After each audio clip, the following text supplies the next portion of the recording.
बिस्मिल्लाहिर्रहमानिर्रहीम अस्सलाम वालेकुम नाज़रीन तुसीं वेखदे हो यूनाइटेड पाकिस्तान टीवी ते यूनाइटेड पाकिस्तान दी टीवी दी टीम अज फिर तुहाडे वास्ते एक गां लैके हाज़र होई है। बड़ी सोहनी गां माशाअल्लाह। क्या कहने जी गां दे ते वीडियो शुरू करने तो पहले गुजारिश ये वे कि तुसीं फिर साडे चैनल ते नवे हो ते साडे चैनल नूं सबसक्राइब कर लो, नाल ही बैल आइकन दा बटन वो भी क्लिक कर लो ताकि हर नवीं तो नवीं ते लेटेस्ट वीडियो तुहाडे कोल सब तो पहला पहुंचदी रहे। ते आओ जी असीं वीडियो शुरू करने हैं बिल्कुल टाइम ज़ाया करन तो बगैर। ते तुहानूं होने गां माशाअल्लाह क्या बात है जी, गां भी है ते इहदे नाल मालिक भी खड़ा जी, इहदे नाल भी गल कर लेने। अस्सलाम वालेकुम जी, की हाल है? ठीक हो? अच्छा सारे ये किनवे चौगी है डुगी की है?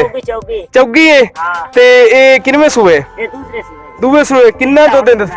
तीसरा सुनो गब्बन है? चौथा महीना सही होई है। ते ए दे थले किन्ना दुध जे? इहदे थले 2 टाइम 12 किलो दुध दे। 12 किलो दुध है जी इहदे थले। ते थले की है? बच्ची है? बच्चा है?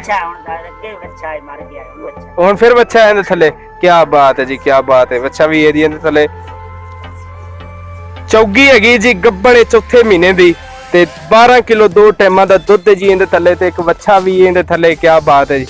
अच्छा ਇਹਦੀ ਆਪਾਂ ਡਿਮਾਂਡ ਮੂਡ ਵੀ ਗੱਲ ਕਰਾਂਗੇ ਇਹਦੇ ਬਾਰੇ ਡਿਮਾਂਡ ਦੇ ਵੀ ਤੇ ਤੁਹਾਨੂੰ ਪਹਿਲਾਂ ਗਾਂ ਦੇ ਨਜ਼ਰ ਮਰਵਾ ਲਈਏ, ਤਸਲੀਆਂ ਕਰਾ ਦਈਏ ਗਾਂ ਦੀਆਂ। ਕੀ ਬਾਤ ਹੈ ਜੀ, ਕੀ ਬਾਤ ਹੈ। ਸੋਹਣੀ ਗਾਂ ਮਾਜਲਕ ਨਤੀ ਪਤਾ ਲੱਗਦਾ ਹੈ। ਸਾਜੀ ਨਸਲ ਕਿਹੜੀ ਹੈ?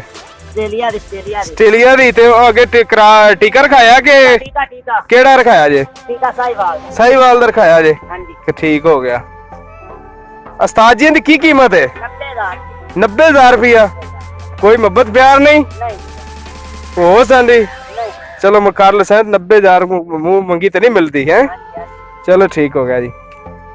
अगली वीडियो दे नाल जी यूनाइटेड पाकिस्तानी टीवी दी टीम नूं दिओ इजाजत। मिलते हैं जी अगली वीडियो नाल। अल्लाह हाफिज़।